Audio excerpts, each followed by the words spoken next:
Hey guys, நீங்க பார்த்துட்டு இருக்கிறது டெக் தகவல். இது எனக்கு ஒரு டவுட் சீரியஸோட 121வது வீடியோ. என்னடா இது நீ டெக் தகவல்ல ஈஓடியோ பண்ணல அதுக்குள்ள 121 அப்படின்னு நீங்கள் கேட்டுறாதீங்க. பிஜியோட கண்டினியூஷன், அதாவது அதில் 120 வீடியோ நம்ம பண்ணிட்டோம். ஸோ 121லேருந்து ஸ்டார்ட் ஆகுது. இதில் ஒரே ஒரு ஈஓடி மட்டும் பண்ணியிருக்கேன்னு நினைக்கிறேன். இப்போ 121லேருந்து கொண்டு போகும். நேற்று நான் சொன்ன மாதிரி இல்லைங்க, இது வரைக்குமே கமெண்ட்டே வராது. இந்த டைம் எக்கச்சக்க கமெண்ட்ஸு, நான் செலக்டே பண்ண முடியல. நிறைய கமெண்ட்ஸுக்கு வந்து நான் வந்து கமெண்ட்லேயே ரீப்ளை பண்ணிட்டேன். ஸோ கண்டிப்பாக உங்களோட கமெண்ட்டுக்கு ரீப்ளை வந்திருக்கும். செக் பண்ணி பாருங்கள். ஏன்னா எந்த கமெண்ட்டும் மிஸ் பண்ணல, எல்லாருக்குமே பதில் கொடுத்தேன். ஸோ நேற்று கமெண்ட் பண்ணியிருந்தீங்கன்னா கண்டிப்பாக ரீப்ளை வந்திருக்கும். அதுக்கு முன்னாடி கமெண்ட் பண்ணிங்கன்னா கொஞ்சம் பொறுங்க, நிறைய கமெண்ட்ஸ் வந்திருக்கு. வரிசையாக பார்த்து ரீப்ளை பண்ணிடுவான், கண்டிப்பாக ரீப்ளை வரும். பொறுமையாக வெயிட் பண்ணுங்கள். இப்போ நான் கமெண்ட் பண்ணாத கொஸ்டின்ஸ்லாம் செலக்ட் பண்ணி வச்சுருக்கேன். பதில் சொன்னால் நல்லா இருக்கும்பா, இதை வந்து நிறைய பேருக்கு தேவைப்படும் அப்படின்னு எனக்கு தோணுன கொஸ்டின்ஸ் மட்டும். ஸோ என்னென்ன, அதுக்கான பதில் என்ன, எல்லாமே பார்த்துடலாம். ஃபர்ஸ்ட் கொஸ்டினே, நீங்கள் ஏன் லைவில் Q&A வரமாட்டேன்றீங்க அப்படின்னு கேட்டிருக்கீங்க. இது வரைக்கும் ஐடியா இல்லை, நீங்கள் சொல்லும்போது தான் ஐடியாவே வருது. நல்லா தானே இருக்குது. Q&A வந்தால் எப்படி இருக்கும், கண்டிப்பாக கமெண்ட்டில் சொல்லுங்கள். Q&A அதாவது லைவ் வரலாமா, லைவில் வந்து உங்கள்கிட்ட பேசலாமா அப்படின்றத கமெண்ட்டில் சொல்லுங்கள். ஸோ நிறைய பேர் சொல்கிற பட்சத்தில் கண்டிப்பாக சீக்கிரமாக ஒரு லைவை பிளான் பண்ணுவோம். இது வரைக்கும் வந்ததே இல்லைங்க. லைவ் வராதுக்கான மெயின் ரீசன் என்ன தெரியுமா, நீங்கள் வந்து ஒரு லைவில் ஒரு மொபைலை பற்றி கேட்குறீங்க அப்படின்னா டக்குன்னு நான் ஒரு பதில் சொல்லுவேன். அது வந்து கரெக்டாக இருக்குமா அப்படின்னு கொஞ்சம் டவுட்டாக இருக்கும். இதுவே இந்த மாதிரி ஈஓடியில் கொஸ்டின் கேட்குறீங்கன்னு வைங்க, எனக்கு தெரிஞ்சிருந்தாலும் எதுக்கும் ஒரு டைம் கூகுளில் போய்ட்டு கிராஸ் செக் பண்ணிப்பேன். ஓகே கரெக்டாக அப்படின்றத கன்ஃபார்ம் பண்ணிட்டேன். அப்படின்னா இந்த ப்ரைஸ்க்கு ஒரு மொபைல் சொல்லுன்னு கேட்டிங்கன்னா கூட கூகுளில் போய்ட்டு செக் பண்ணிட்டு என்னென்ன மொபைல்லாம் இருக்குது, இதில் இருக்கிறதுலே எதுப்பா பெஸ்ட்டாக இருக்குது அப்படின்றலாம் பார்த்துட்டு உங்களுக்கு பதில் சொல்லிடுவேன். ஆனால் லைவில் அதெல்லாம் பண்ண முடியாது. ஸோ அதனால தான் வர்றதுக்கு யோசித்தேன், மற்றபடி ஒன்றும் இல்லை. ஸோ பண்ணலான்னா கமெண்ட்டில் சொல்லுங்கள், கண்டிப்பாக பண்ணிடுவோம். அடுத்த கொஸ்டின், திருப்பதி திரு அப்படின்றவங்க கேட்டிருக்கீங்க. அண்ணா, அமேசானில் விவோ V23 வந்து 23,000 ரூபா ப்ரைஸ்லேயே வருது, இதை வாங்கலாமா, உண்மையா அப்படின்னு கேட்டிருக்கீங்க. நான் செக் பண்ணி பார்த்த வரைக்கும் அமேசானில் 23,000 ரூபா ப்ரைஸில் அவைலபிளாக இல்லை. இதை வந்து நிறைய பேர் வந்து இந்த மாதிரி தப்பு பண்ணுறீங்க. நீங்கள் அமேசானோ ஃப்ளிப்கார்ட்டோ உங்களுக்கு பிடிச்ச ஒரு சைட்டில் வாங்கிக்கோங்க, பிரச்சனை இல்லை. நீங்கள் வந்து ஒரு மொபைலை வாங்கும்போது விவோவோட மொபைல் அப்படின்னா அது வந்து விவோவோட செல்லர் தானா அப்படின்றத கன்ஃபார்ம் பண்ணிக்கோங்க. உதாரணத்துக்கு மற்ற பெரிய பெரிய விவோ மொபைல்ஸை செக் பண்ணுங்கள், அதனோட செல்லர் நேமை செக் பண்ணுங்கள். இதுலேயும் அதே செல்லர் நேம் இருக்கான்னு செக் பண்ணுங்க. குறிப்பாக கரெக்டான ஸ்பெல்லிங்ல இருக்கா, எக்ஸ்ட்ரா ஏதாவது ஸ்பெல்லிங் ஆட் ஆனதோ, ஏக்கு பதிலாக இ போடுறது, யூக்கு பதிலாக ஓ போடுறது, அந்த மாதிரியான ஸ்பெல்லிங் சேஞ்சஸ் எதுவும் இல்லாமல் கரெக்டான ஸ்பெல்லிங் மிஸ்டேக் இல்லாமல் இருக்குது அப்படின்னா நீங்கள் கண்டிப்பாக தைரியமாக பை பண்ணிக்கலாம். ஸோ இது எல்லாருக்குமே சொல்லிக்கிறேங்க. ஏன்னா வந்து நிறைய பேர் வந்து அமேசான் மாதிரி வேற ஒரு சைட்டில் இந்த மாதிரி ப்ராடக்ட் பார்த்து ஏமாறுறீங்க. நிறைய பேர் வந்து சில சமயம் நானே ஏமாந்துருக்கேங்க. செல்லரை மாற்றி பார்த்துட்டு ப்ராடக்ட்ஸை ஆஃபர்னே ஷேர் பண்ணியிருக்கேன். அதுக்கப்புறம் தெரிஞ்சவொன்னே ஐயோ இது செல்லர் தப்பாக இருக்குது, ஃபேக் ப்ராடக்ட் வந்துடும் அப்படின்னு தோணி எல்லாரும் கேன்சல் பண்ணுங்க அப்படின்னு கூட நம்மளோட டெலகிராம் சேனலில் சொன்னதெல்லாம் இருக்குது. ஸோ வந்து கரெக்டாக பார்க்குறது ரொம்ப கஷ்டங்க. அதனால் ஒரு பொருளை வாங்குறதுக்கு முன்னாடி செக் பண்ணிக்கோங்க. அவ்வளோதான், செக் பண்ணிட்டீங்கன்னா தைரியமாக வாங்கிக்கோங்க. அடுத்து, ப்ரோ லேப்டாப்க்கு எப்போ ஆஃபர் வரும், என்ன டைமில் ரேட் கம்மியாக இருக்கும் அப்படின்னு சொல்லுங்கன்னு கேட்டிருக்கீங்க. ஒரு வேளை உங்களுக்கு லேப்டாப் வாங்குறது அவசரம் அப்படின்னா இப்போ ஆஃபர் வருது. ஆமாம், ஃப்ளிப்கார்ட் பிக் சேவிங் டேஸை கொண்டு வராங்க. இது வர 16ஆம் தேதியிலேருந்து 21ஆம் தேதி வரைக்கும் ரன் ஆகுதுன்னு நினைக்கிறேன். ப்ளஸ் மெம்பர்ஸ்க்கு 15ஆம் தேதி ரன் ஆகுது. கண்டிப்பாக இதில் நல்ல ஆஃபர்ஸ் இருக்கும் அப்படின்னு எதிர்பார்க்குறாங்க. ஏன்னா அவங்க வந்து இது வரைக்கும் பெருசாக எதுவுமே ரிவீல் பண்ணல, கொஞ்சம் கொஞ்சமாக ரிவீல் பண்ணுறாங்கனாலே அது வந்து சூப்பரான ஆஃபராக தான் இருக்கும். ஸோ அதனால் ஒரு நல்ல ஆஃபர் வரப்போகுது அப்படின்னு தான் தோணுது. கண்டிப்பாக இதில் வந்து லேப்டாப்போட ப்ரைஸ் கம்மியாகும். கம்மியாச்சுன்னா கவலைப்படாதீங்க, நம்மளோட டெலகிராம் சேனல் இருக்குது. என்ன ப்ரைஸில் இருந்தது, எவ்வளோ கம்மியாக இருக்குது, எல்லா டீட்டெயிலும் உங்களுக்கு தெளிவாக ஷேர் பண்ணிடுறேன். ஜாயின் பண்ணாதவங்க ஜாயின் பண்ணிக்கோங்க. ஹக்கீம் முகமது அப்படின்றவங்க கேட்டிருக்கீங்க. அமேசான் ப்ளே லேட்டர் அப்படின்னா என்னங்க ப்ரோ அப்படின்னு கேட்டிருக்கீங்க. அமேசான்லேயும் இருக்குது, ஃப்ளிப்கார்ட்லேயும் இருக்குது. பே லேட்டர் அப்படின்னா அமேசான்லேயோ ஃப்ளிப்கார்ட்லேயோ அந்த பே லேட்டரை நம்ம அப்ளை பண்ணி வச்சுட்டோம்னா நமக்கு ஒரு அமௌண்ட் தந்துடுவாங்க. இந்த அமௌண்ட்டில் இருக்கிற ப்ராடக்ட்டை வந்து அந்த அமௌண்ட்குள்ளே இருக்கிற ப்ராடக்ட்டை நம்ம பே லேட்டரை யூஸ் பண்ணி வாங்கிக்கலாம். இப்படி வாங்கும்போது நம்ம பே பண்ண தேவை இருக்காது, பொருளும் கைக்கு வந்து யூஸ் பண்ண ஆரம்பிக்கலாம். ஆனால் மாதம் முடிவில் நம்ம அந்த அமௌண்ட்டை பே பண்ணிடணும். ஒவ்வொரு மாதமும் அந்த கிரெடிட்ஸ் நமக்கு கிடைக்கும். ஸோ அதை யூஸ் பண்ணி வாங்கிக்கலாம், மாதம் முடிவில் பே பண்ணணும். இது எப்படி அப்ளை பண்ணுறது அப்படின்னு கேட்டிங்கன்னா, பே லேட்டர் அப்படின்னு நீங்கள் அமேசான்லேயே சர்ச் பண்ணலாம். இல்லை ஃப்ளிப்கார்ட்லனா அக்கௌண்ட்டில் போய்ட்டு அமேசான் உங்களோட ஃப்ளிப்கார்ட் பே லேட்டருக்கு அப்ளை பண்ண முடியும். இதில் வந்து உங்களோட Aadhaar card, PAN card number, உங்கள் நேமு, அட்ரஸ் எல்லாம் கொடுத்து உங்களுக்கு எவ்வளோ அமௌண்ட் கிரெடிட்ஸ் கிடைக்குது அப்படின்றத பொறுத்து அவங்க கொடுப்பாங்க. ஸோ அதை வச்சு நீங்கள் யூஸ் பண்ணிக்கலாம். இப்போ எல்லாருக்குமே கொடுக்குறாங்க. ஒரு விஷயம் தெரிஞ்சுக்கோங்க, இதில் வந்து அமேசான் உங்களுக்கு அமௌண்ட் தரதில்லை. அவங்க ஒரு பேங்க்ல டைப் பண்ணி வச்சுருப்பாங்க. அந்த பேங்க்லேருந்து அமேசான் வாங்கிப்பாங்க. அந்த பேங்க் தான் உங்களுக்கு கடன் தருது. ஸோ ஏதாவது பிரச்சனை அப்படின்ற பட்சத்தில் உங்களோட சிவில் ஸ்கோர் அடி வாங்கும் அப்படின்றதையும் மனசில் வச்சுக்கோங்க. காட் சேவஸ் அண்ட் லாடஸ் அப்படின்றவங்க கேட்டிருக்கீங்க.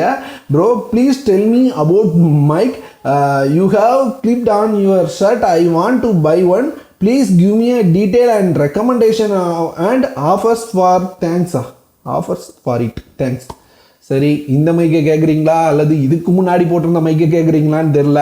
இந்த மைக் வந்து ரெகுலராக நான் யூஸ் பண்ணிட்டு இருந்தேன் சின்கோ மைக். இதுக்கு முன்னாடி இருந்தது வந்து ஹாலிலேண்ட் அப்படின்ற கம்பெனியோடது. அதை வந்து தம்பி எடுத்துகிட்டு போயிருக்கான். ஸோ அதனால நான் இதை யூஸ் பண்ணிகிட்டு இருக்கிறேன். நீங்கள் வந்து இதுக்கான ரிவ்யூ, அது போக அந்த மைக்கான ரிவ்யூ ரெண்டுமே நம்ம சேனலில் இருக்குது. செக் பண்ணி பாருங்கள். பிடிச்சதுன்னா பை பண்ணிக்கோங்க. நீங்கள் அதை பார்த்தீங்கனாலே அதிலே ஏதாவது ஆஃபர் இருக்கா, எப்படி வாங்குறது, என்ன வெப்சைட்டில் வாங்குறது எல்லாமே தெளிவாக ஷேர் பண்ணியிருப்பேன். லிங்க் வேறு டிஸ்கிரிப்ஷனில் கொடுத்துருப்பேன். செக் பண்ணி பாருங்கள். நான் இல்லைங்க, யார் யூஸ் பண்ணுற மைக்காக இருந்தாலும் எந்த யூடியூபர் யூஸ் பண்ணுற ப்ராடக்டாக இருந்தாலும் ஈஸியாக வாங்கிடலாம். ஐடியா சொல்கிறேன் கேட்டுக்கோங்க. நீங்கள் அந்த பார்க்குற வீடியோவில் ஒரு ப்ராடக்ட்டை பார்க்குறீங்க அப்படின்னா அதை ஹை குவாலிட்டியில் மாற்றிக்கோங்க. ஒரு ஸ்க்ரீன்ஷாட் எடுங்க. ஸ்க்ரீன்ஷாட் எடுத்து ஜூம் பண்ணி பார்த்தீங்கன்னா ப்ராடக்டோட நேம் தெரிஞ்சிடும். ஸோ அந்த நேம் வச்சு சர்ச் பண்ணிங்கன்னா ஈஸியாக கண்டுபிடிச்சிடலாம். அப்படி இல்லைன்னா இருக்கவே இருக்குது கூகுள் லென்ஸ், கிராப் பண்ணி தூக்கி போட்டு விடுங்க. அது வந்து அதை மாதிரி இருக்கிற ப்ராடக்ட்டை சஜஸ்ட் பண்ணும். ஸோ அதை வச்சும் வாங்க முடியும். இந்த வேலையை தான் நான் பண்ணுவேன். இனி நீங்களும் ட்ரை பண்ணுங்கள். அடுத்து சுரேந்தர் பிரபு அப்படின்றவர் கேட்டிருக்கீங்க, ப்ரோ ஈஓடி கொஷின். சரி, ரியல்மியோட GT Neo 3T 30,000 ரூபா ஒர்த்தா ப்ரோ? எனக்கு என்னமோ 30,000 ரூபாய்க்கு அந்த மொபைல் கொஞ்சம் ஒர்த்துன்னு தாங்க தோணுது. ரொம்ப நல்லா இருக்குது, யூஸ் பண்ண நல்லா இருக்குது. குறிப்பாக கேமரா தான் நல்லா இல்லைன்னு சொல்லிட்டு இருந்தேன். நான் அதனோட ஃபோக்கஸ்லாம் ரொம்ப சூப்பராக இருக்குது. ஸோ 30,000 ரூபாய்க்கு வாங்க போகிறீங்கன்னா எனக்கு தெரிஞ்சு 30,000 ரூபாய்க்கு வேண்டாம் ப்ரோ. நிறைய டைமில் 27,000 ரூபாய்க்குலாம் ஈஸியாக வருது. ஸோ கொஞ்சம் வெயிட் பண்ணிங்கன்னா 27,000 ரூபாய்க்கு கிடைக்கும். ஆனால் யூஸ் பண்ணதை வச்சு சொல்கிறேன், 30,000 ரூபாய்க்கு கூட அந்த மொபைலை வாங்கலாம், நல்லா இருக்கு. அடுத்து நீலு மார்னிங் ஸ்டார் அப்படின்றவங்க கேட்டிருக்கீங்க, bro 15 to 20K best phone for normal use. I'm not a gamer but Samsung வேணாம் அப்படின்னு சொல்லியிருக்கீங்க. உங்களுக்காக தான் நண்பரே தனித்தனியாக வீடியோ பண்ணிகிட்டு இருக்கேன். உங்களை நிறைய பேர் இந்த மாதிரி கமெண்ட் பண்ணிட்டு இருந்தீங்க. ஸோ உங்களுக்காக சொல்கிறேன் கேட்டுக்கோங்க. நம்மளோட பட்ஜெட் கேதர் தமிழ் சேனலுக்கு போய்க்கோங்க. அப்படியே வீடியோ அல்லது பிளேலிஸ்ட்டில் போனீங்கன்னா பெஸ்ட் மொபைல் ஆஃப் த மந்த்னு போட்டிருப்பேன் பிளேலிஸ்ட்டு. அப்படி இல்லைனா வீடியோஸ்லேயே நீங்கள் செக் பண்ணிங்கன்னா 20,000 ரூபாய்க்கு, 25,000 ரூபாய்க்கு, 15,000 ரூபாய்க்கு, 12,000 ரூபாய்க்கு ஒவ்வொரு ப்ரைஸுங்களையும் என்னென்ன மொபைல்லாம் இப்போ மார்க்கெட்டில் பெஸ்ட்டாக இருக்குது அப்படின்றத ஷேர் பண்ணியிருப்பேன். ஸோ நீங்கள் பார்த்தீங்கனாலே என்ன மொபைல் என்ன ஸ்பெக்ஸ் இருக்கு, எந்த மொபைல் வாங்கலாம் அப்படின்ற ஐடியாவுக்கு வந்துடலாம். ஸோ வீடியோ செக் பண்ணுங்க. ஏன் சொல்றேன்னா அது கொஞ்சம் மாறிட்டே இருக்குங்க, பிரைஸ் கூட மாறிட்டே இருக்குது. ஸோ ஒவ்வொரு டைம் நான் வீடியோ பண்ணும்போதும் ரொம்ப செக் பண்ணி எந்த மொபைல் ரொம்ப பெஸ்ட்டாக இருக்கோ அதை தான் ஷேர் பண்ணோம் அப்படின்றதுக்காக அதுக்காக நிறைய வேலை பார்த்து தான் ஷேர் பண்ணுவேன். ஸோ எனக்கு நம்பிக்கை இருக்குது, கண்டிப்பாக நான் வீடியோவில் சொல்கிற மொபைல் நல்ல மொபைலாக தான் இருக்கும் அப்படின்றது. ஸோ அதனால வீடியோ செக் பண்ணி பாருங்க. இப்போ நான் சொன்னால் கூட தப்பாக சான்ஸ் இருக்கு. அடுத்து பாலமுருகன் அப்படின்றவங்க கேட்டிருக்கீங்க, ரெட்மி நோட் 12 சீரியஸில் இன்டிஸ்பிளே ஃபிங்கர்பிரிண்ட் சென்சார் வருமா ப்ரோ? ரியல்மி 10 Pro ப்ளஸ்க்கு ஈக்குவலாக இருக்குமா அப்படின்னு கேட்டிருக்கீங்க. இன்டிஸ்பிளே ஃபிங்கர்பிரிண்ட் சென்சார் கண்டிப்பாக வராது. அதில் OLED டிஸ்பிளே யூஸ் பண்ணுறாங்கன்னு சொல்லியிருக்காங்க. ஆனால் வந்து சைட் மவுண்டட் ஃபிங்கர்பிரிண்ட் சென்சார் தான் கொண்டு வராங்க. அதே மாதிரி ரியல்மி 10 ப்ரோக்கு ஈக்குவலாக வருமா அப்படின்னு கேட்டிங்கன்னா, இப்போ பார்க்குறதுக்கு எப்படி இருக்குன்னா ரியல்மி 10 ப்ரோவில் கொஞ்சம் கேமரா ஒஸ்ட்டாக இருக்குது. ரெட்மி நோட் 12 ப்ரோவில் கேமரா ரியல்மியோட பெட்டராக இருக்குங்க. ஸோ உங்களுக்கு எது தேவை அப்படின்றத நீங்கள் தான் முடிவு பண்ணணும். ஒருவேளை கம்பேரிஷன் வேணும்னா தனி கம்பேரிஷன் இருக்குது, வீடியோ லிங்க் ஐ பட்டனில் கொடுக்குறேன், செக் பண்ணி பாருங்க. அடுத்து ஜெயக்குமார் அப்படின்றத கேட்டிருக்கீங்க, bro Jio and Airtel this year price hike வருமா அப்படின்னு கேட்டிருக்கீங்க. கண்டிப்பாக வரப்போகுது. ஜனவரி பிப்ரவரியில் கூட வந்தால் சொல்கிறதுக்கு ஒன்றுமே இல்லை. வருஷம் ப்ரைஸ் ஏற்றுவாங்க. அந்த மாதிரி இந்த டைம் குறைஞ்சது 100 ரூபாயாவது ஒரு பேக்கேஜ் எழுதிடுவாங்க. ஏற்கனவே 600லேருந்து 700 ரூபா வரைக்கும் ரீசார்ஜ் போயிட்டு இருக்கு. போகிற போக்க பார்த்தா 800 ரூபாய்க்கு ரீசார்ஜ் பண்ண வேண்டியது இருக்கும்னு நினைக்கிறேன். ஸோ அந்த அளவுக்கான ப்ரைஸை ஏற்றுறதுக்கு அதிகபட்ச வாய்ப்பு இருக்குது. ஏற்கனவே ட்ராய் டைம்லாம் அவங்க வந்து அப்ரூவல் கிடச்சிட்டு ஏற்றிக்கோங்கப்பா, வேறு வழி இல்லை அப்படின்ற மாதிரி. ஸோ அதனால விலை ஏற்றம் பண்ணுறதுக்கு வாய்ப்பு அதிகமாக இருக்கிறது. ப்ரோ ஆம்பிளிஃபயர் வீட்டில் இருக்கும் சவுண்ட் பார் ஆர் ஹோம் தேட்டருடன் கனெக்ட் பண்ண முடியுமா அப்படின்னு கேட்டிருக்கீங்க. ஆம்பிளிஃபயரை ஏங்க சவுண்ட் பார்லையும் ஹோம் தேட்டர்லையும் கனெக்ட் பண்ணணும்னு எனக்கு தெரியல ப்ரோ. ஆம்பிளிஃபரும் ஆம்பிளிஃபை பண்ணி கொடுக்கும், சவுண்ட் பாரும் சவுண்ட் ஆம்பிளிஃபை பண்ணி கொடுக்கும், ஹோம் தேட்டரும் அதே வேலை தான் செய்யுது. ஸோ இந்த மூணையும் ஏன் கனெக்ட் பண்ணும் அப்படின்றது எனக்கு புரியலை. ஒரு வேளை வந்து ரெண்டுலேயும் ஒரே நேரம் ஒரே சவுண்டு வர வைக்கிற மாதிரி நீங்கள் ட்ரை பண்ணுறீங்க அப்படின்னா நீங்கள் செக் பண்ணுங்கள். எல்லாத்துலேயும் அதுக்கான அவுட்புட் போட்டு வரதில்லை. ஒரு வேளை உங்களுக்கு வந்து லெஃப்ட் ரைட் அவுட்டோ அதுக்கான அவுட்புட் கொடுத்துருந்தாங்க அப்படின்னா கண்டிப்பாக அந்த அவுட்டை எடுத்து நீங்கள் வந்து உங்களோட ஆம்பிளிஃபயரில் கொடுத்து எக்ஸ்ட்ரா ஒரு ஆம்பாக வந்துக்க முடியும் இருந்தது அப்படின்னா. அடுத்து ஆனால் ஆண்ட்ராய்ட் 13ல் ப்ளே ஸ்டோர் இல்லாமல் ஆப் இன்ஸ்டால் ஆக மாட்டேங்குது, பேக்கேஜ் இன்ஸ்டால் ஃபெயில்டு அப்படின்னு வருது அப்படின்னு சொல்லியிருக்கீங்க. ப்ளே ஸ்டோரில் அப்ளிகேஷன் இன்ஸ்டால் ஆகுது, ப்ளே ஸ்டோரில் இல்லாத அப்ளிகேஷன் சொல்கிறீங்களா? உங்களுக்கு ப்ளே ஸ்டோரில் இன்ஸ்டால் ஆகலை அப்படின்னா இந்த 2 வழியை ட்ரை பண்ணுங்கள். ஃபஸ்ட்டு ஒரு அப்ளிகேஷனை டவுன்லோட் போட்டு விட்டுட்டு டவுன்லோட் ஆகிட்டு இருக்கும்போது மொபைலை சுவிட்ச் ஆஃப் பண்ணி ஆன் பண்ணுங்கள்.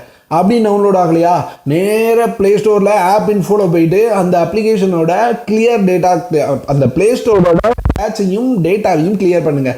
ஸோ ரெண்டையும் கொடுத்துட்டு இப்போ நீங்கள் டவுன்லோட் பண்ண ட்ரை பண்ணுங்கள், கண்டிப்பாக டவுன்லோட் ஆகும். எல்லாமே வரிசையாக டவுன்லோட் ஆகும். அந்த ஒரு அப்ளிகேஷன் டவுன்லோட் ஆகும், அதுக்கப்புறம் திரும்ப ப்ராப்ளம் இப்போ ரிப்பீட் பண்ணு. இந்த மாதிரி ஒருவேளை ப்ளே ஸ்டோர் இல்லாத அப்ளிகேஷன் டவுன்லோட் ஆக மாட்டேங்குதுன்னா அன்னோன் சோர்ஸை ஆன் பண்ணணும். அன்னோன் சோர்ஸை ஆன் பண்ணியும் இன்ஸ்டால் ஆக மாட்டேங்குதுன்னா என்ன ப்ராப்ளம் மொபைலை பார்த்தா தான் ப்ரோ சொல்ல முடியும். அடுத்து கே பாலாஜி அப்படின்றத கேட்டிருக்கீங்க. இந்த time 4G mobile or 5G mobile வாங்கலாமா, எது பெஸ்ட் சொல்லுங்க அப்படின்னு கேட்டிருக்கீங்க. 4Gயா 5Gயா? உண்மையாக சொல்கிறேன், இது ரொம்ப பெரிய குழப்பங்க. கரெக்டாக இதுதான் அப்படின்னு சொல்ல முடியாது. ஏன்னா 5G வரதுக்கு இன்னமும் 2 வருஷம் 3 வருஷம் ஆயிடும். நம்ம முன்னாடியே சொன்ன மாதிரி தான், எல்லாத்துக்கும் கிடைக்கிறதுக்கு ரொம்ப டைம் ஆகும். இன்னும் 2025 வரைக்கும் கூட ஆகலாம் 5G எல்லாருக்கும் வந்து சேர்றதுக்கு. ஸோ இப்போவே 5G எடுக்கலாமா அப்படின்னு கேட்டிங்கன்னா, ஒரு மொபைலை நீங்கள் ஒரு 3 வருஷம் யூஸ் பண்ண போகிறீங்க அப்படின்னா கண்டிப்பாக 5G எடுக்கிறது பெட்டர். அது ஒரு சேஃபர் சைடாக இருக்கும். அதே மாதிரி உங்கள் ஏரியா ரொம்ப ரூரல், 5G வராது அப்படின்னா மட்டும் நீங்கள் 4G எடுத்துக்கோங்க. எனக்கு தெரிஞ்சு மேக்ஸ் 5G எடுக்கிறதே பெட்டர் அப்படின்னு தோணுங்க. ஏன்னா வந்து நம்ம ஏரியாவில் இப்போ தான் 5G வரும் அப்படின்னு சொல்ல முடியாது. ஸோ 5G வந்ததுக்கப்புறம் வருத்தப்படுறதை விட முன்னாடியே ரெடியாக இருக்கிறது பெட்டர். முடிஞ்சதுன்னா ஒரு 5G மொபைல் எடுத்துக்கோங்க. குமாரன் அஜித் அப்படின்றவங்க கேட்டிருக்கீங்க, ரியல்மியோட 10 Pro Plus மொபைல் 25K ஒர்த்தா? இந்த ப்ரைஸ் ரேஞ்சில் ஸ்னாப்ட்ராகன் 870 ரியல்மி நார்சோ 3T ஆஃபரில் கொடுக்குறாங்க.